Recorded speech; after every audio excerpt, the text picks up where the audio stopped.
இன்றைக்கி வெள்ளிக்கிழமை என் பையனுக்கு ஸ்கூல் லீவுங்க. அவங்க ஸ்கூலில் வந்து இன்றைக்கி கல்ச்சுரல் ப்ரோக்ராமு. அதனால் எல்கேஜி, யூகேஜிக்கு மட்டும் லீவு. மற்ற பிள்ளைங்களுக்கெல்லாம் 11 மணி வரை தான் ப்ரோக்ராமில் இருக்கிறவங்க, இல்லாதவங்க எல்லாருக்குமே. என் பையன் என்ன வேலை செய்கிறானோ இல்லையோ, காலமே குருவிங்களுக்கு அரிசி தண்ணி வைப்பாங்க. தண்ணி வைக்கிற டப்பாவை பாருங்கள், ரொம்ப பெருசு. அதுக்கப்புறமா காலமாக நல்ல வெயிலுங்க. அப்போ நல்லா வெயில் அடிச்சிச்சுன்னா அந்த பிளாங்கெட்டெல்லாம் எடுத்து காய போடுவேன். ஆளாளுக்கு ஒவ்வொரு பிளாங்கெட்டை போத்துறதுங்க. என்ன பண்ணுறது? காய போடலான்னு ஆரம்பிச்சாச்சுங்க. பெட்டு கிடக்கிற நிலைமைய பாருங்கள். ஒரு டவலை கூட காய போடுறது இல்லைங்க. பெட்லேயே போட்டுட்டு போயிருக்கிறாங்க. அப்போ இதெல்லாம் அப்பப்போ காய போடலைன்னா எங்கள் ஊருக்கு ஒரு மாதிரி பூசணம் பிடிச்சி ஸ்மெல் வந்துடும். அதெல்லாம் காய போட்டு முடிச்சுட்டு பார்த்தா குருவி கூண்டு வந்து க்ளீன் பண்ணி எப்படியும் ஒரு 10, 15 நாள் ஆயிருக்கும். தண்ணியும் இந்த தீனியும் மட்டும் தான் மாற்றி மாற்றி வைப்பேன். உள்ள பேப்பர்லாம் எடுத்து க்ளீன் பண்ணவே இல்லை. அதனால இன்னைக்கு க்ளீன் பண்ணிடலான்னு வந்தாச்சு. இந்த குருவிங்க வந்து தண்ணியில் நம்ம புதினா, கொத்தமல்லி எல்லாம் போடுறோம் இல்லையா? அதெல்லாம் எடுத்து தண்ணிக்குள்ளே போட்டு வைக்க. அது ஒரே நாளையில் கெட்டு போய் ஒரு மாரி ஸ்மெல்லுங்க. இத்துணூண்டு தானே இருக்குதுங்க. இதுகெல்லாம் என்னடா சேட்டை பண்ணுங்கன்னு பார்த்தா, அதுங்க பண்ணுற சேட்டை தாங்க முடியலங்க. அப்புறம் உள்ளே இருக்கிறது எல்லாமே எடுத்தாச்சுங்க. இந்த பேப்பரை பாருங்கள், அடியில் போட்டிருக்கிற பேப்பரை எப்படி கொத்தி எடுத்துருக்கு பாருங்க. வேலையே இல்லாமல் இதே தான் வேலையாக வச்சுருப்பாங்கன்னு நினைக்கிறேன். அதுக்கப்புறம் உள்ளே இருந்த அவங்க விளையாட்டு திங்ஸ் எல்லாம் கழுவுனதை என் பையன் வந்து நானே வெயிலில் காய வைக்கிறேம்மா, குருவிங்களுக்கு நான் உதவி செய்கிறேன்னு சொல்லிட்டு கொண்டு வச்சாங்க. அவன் விளையாடாமல் விட்டானே, அதே பெரிய விஷயம்.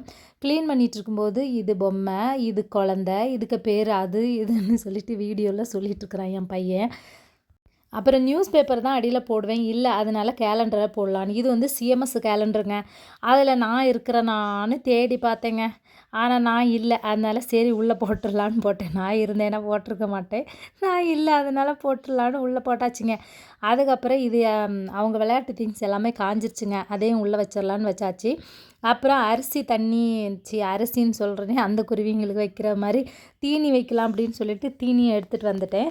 தண்ணி வச்சுட்டேன். அதுக்கப்புறம் தீனி வந்து ரொம்ப கம்மியாக தான் இருந்துச்சு, காலியாகி போச்சு. அதனால் என்ன பண்ணியாச்சு, இந்த கான் எடுத்துகிட்டு வந்தேங்க. ஒரே ஒரு கான் இருந்துச்சு, அதை நல்லா உரித்து அதையும் போட்டாச்சு. இப்போ இன்றைக்கி ஒரு நாளத்துக்கு இந்த கானும் அந்த தீனியும் அதுங்களுக்கு போதுமானது. வச்சுட்டு வந்து எப்படியே க்ளீன் பண்ணி அந்த வேலையை முடிச்சிட்டேங்க. ஏங்க குருவி கூண்டு இப்படி தான் இருக்கும். இந்த சைடில் உள்ள பேப்பர் ஒட்டியிருக்கெல்லாம் என்ன பண்ணியிருக்கிறாங்க பாருங்கள், நல்லா கொத்தி வீசிட்டு ஒட்டுக்கா உக்காந்து பிளான் பண்ணிகிட்ருக்குறாங்க.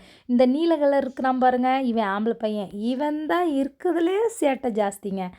அதனால் ஆம்பளை பையலுங்க 3 பேர் சேட்டை ஜாஸ்தி. இதில் வந்து அவன் அதிக ஜாஸ்திங்க. அப்புறம் அதை முடிச்சுட்டு நீ வீடு க்ளீன் பண்ணணுமே. எல்லா வீட்லேயும் சேரில் துணி இருக்கும், எங்கள் வீட்டில் வந்து டப்பில் துணி இருக்குங்க. ஷூ வந்து வெளியில் போட்டால் நாய் பிறக்கிட்டு போயிடும்னு உள்ளே போட்டிருக்கு. இந்த குருவிங்களை க்ளீன் பண்ணதுன்னு சொல்லிட்டு சரியான குப்பைங்க. என் பையனை காணோமேன்னு தேடினாங்க பாருங்கள். தலகாணியெல்லாம் வெளியில் வெயிலில் போட்டிருக்கிறேன், அங்கே போய் படுத்து உருண்டுட்டுருக்குறேன். அதை பூரா மண்ணாக்கியிருப்பாங்க. அதுக்கப்புறம் எப்படியே வீடை க்ளீன் பண்ணியாச்சுங்க. இந்த ரிமோட்டை தூக்கி வீசிட்டு கிடக்குறேன். வீசி எத்தனை ரிமோட் எங்கள் வீட்டில் போயாச்சுங்க. ஒரு அவசரத்துக்கு டிவி பார்க்கலான்னா இது ரிமோட் ஒர்க் ஆகுறதில்ல.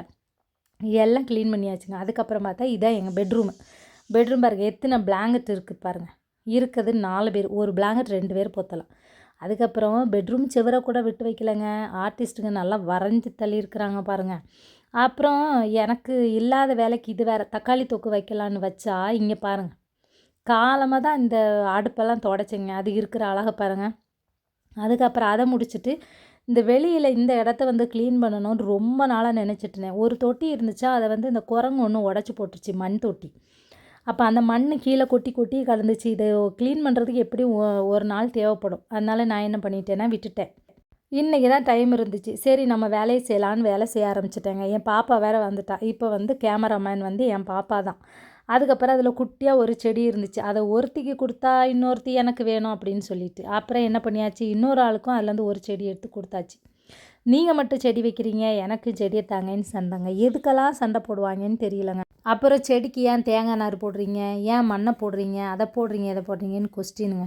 ஒரு மண்புழு இருந்துச்சுங்க. இந்த மண்புழு எதனால இது இருக்குது, நான் அப்போ சொல்லி கொடுக்குறேங்க. விவசாயிகளின் நண்பன் சொல்லி கொடுத்தா, ஏன் விவசாயிகளுக்கு நண்பன், அதுக்கு கண் எங்கே இருக்குது, காது எங்கே இருக்குது, மூக்கு எங்கே இருக்குது, அது எப்படி எங்கே போகும், நடந்து போகும், அதுக்கு கால் எங்கே இருக்குன்னு கொஸ்டின் கேட்குறதுக்குன்னே நான் இவங்களை பெற்று வச்சுருக்க மாதிரியே இருக்குதுங்க. நொய்யின்னு கொஸ்டின். நான் எவ்வளோ நேரம் தான் ஆன்சர் பண்ணுறது.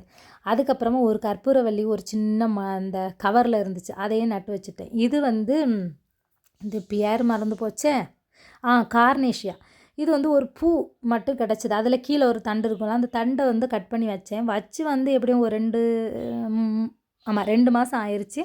கொஞ்சம் துளிர் விட்டுருக்கு. ஆனா வேறவே காணோம். சரின்னு அதை வச்சு விட்டுட்டு, வாசல் ஃபுல்லா கழுகி விட்டுட்டேங்க. இத கழுவி விட்டா தான் எனக்கு நிம்மதி இருக்கும். இதுக்காகவே இன்னைக்கு அந்த இடமே க்ளீன் பண்ணேங்க. க்ளீன் பண்ணிட்டு சாப்பிட்லான்னு வந்தாச்சுங்க. இன்னைக்கு சுட சுட சோறுங்க. சோற பார்த்தோனே சாப்பிடணும்னு ஒரு ஆசை. ஏன்னா இன்னைக்கு தக்காளி தொக்கு வச்சிருந்தேன். அதனால இன்னைக்கு வந்து வேக வச்சு அரைச்சி தக்காளி தொக்கு செஞ்சிருந்தேன். நல்லா இருந்துச்சு. அதுக்கப்புறமா வந்து கோவக்காய் பொரியல், அப்புறம் வந்து ஒரு முட்டை. இது வந்து என் பிள்ளைங்களுக்கு 2 பேருக்கும் வெங்காயம் மட்டும் தான் போட்டு முட்டை செஞ்சேன். எனக்கு வந்து பச்சை மிளகாய் எல்லாம் சேர்த்து போட்டு ஒரு ஆம்லெட் 2 பேரும் சாப்பிட ஆரம்பிச்சுட்டோம். உங்க வீட்ல என்ன சாப்பாடு சொல்லுங்க. வீடியோ பிடிச்சிருந்தா லைக் பண்ணுங்க. Thank you.